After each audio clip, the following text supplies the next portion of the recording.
Hey everyone, I want to take a moment to talk about this brand new Tokyo Blade album, Time is the Fire. Now, you might not know who Tokyo Blade is, but this is a band that has been around since 1983.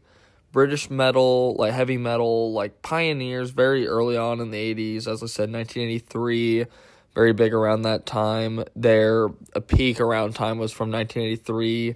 They went to 1998 and then took quite a big break relatively, and then came back in 2011, and they've released multiple albums throughout that time period, with their last album being in 2022, which was called Fury, which I wasn't really the biggest fan of that album, I'll be honest. I thought the runtime was pretty bloated. It wasn't that interesting, kind of dragged on at points, and kind of seemed like one of these failed comebacks from bands, but they managed to come back with this album, which I thought is much better than their previous effort, as this one makes better use of the time, as both albums are relatively the same amount of time, almost the same amount of tracks.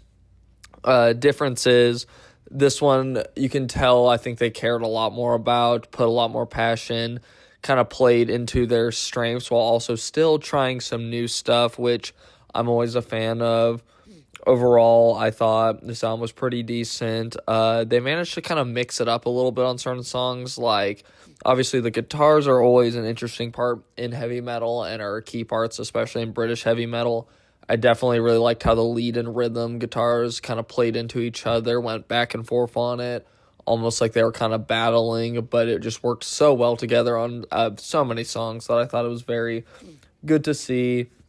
They managed to always have some like these very epic sounding songs, such as like "Are You Happy Now," which I thought it had some pretty decent instrumentation. It wasn't my favorite, but what I was a big fan of were these kind of these vocals that were very reminiscent of Def Leppard, where he kind of had a little bit of angst in his voice at parts, but not too much to where it got very whiny and annoying. I thought he used it very well in this song.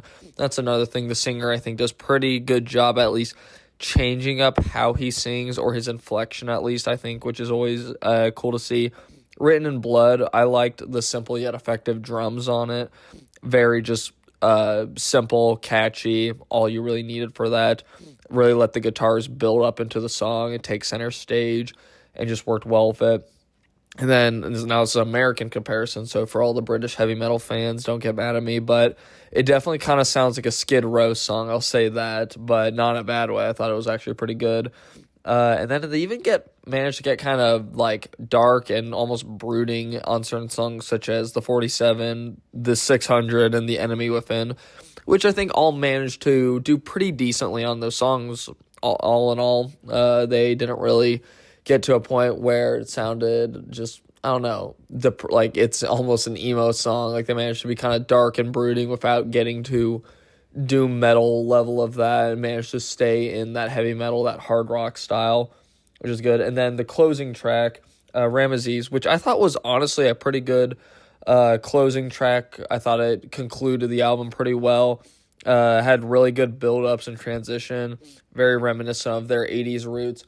And really, I think out of all the songs, some of the songs are decently long, like 6 to 7 minutes, which I'm not against. I've listened to Echoes by Pink Floyd. I've listened to a lot of those songs that go far past that. Nothing wrong with that.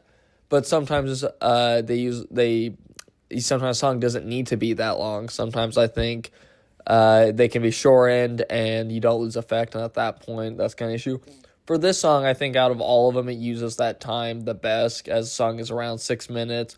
Managed to keep my attention throughout it, and was a very good closing track. Now, this album is not perfect by any means, as there were a couple songs here I flat out just wasn't really a big fan of.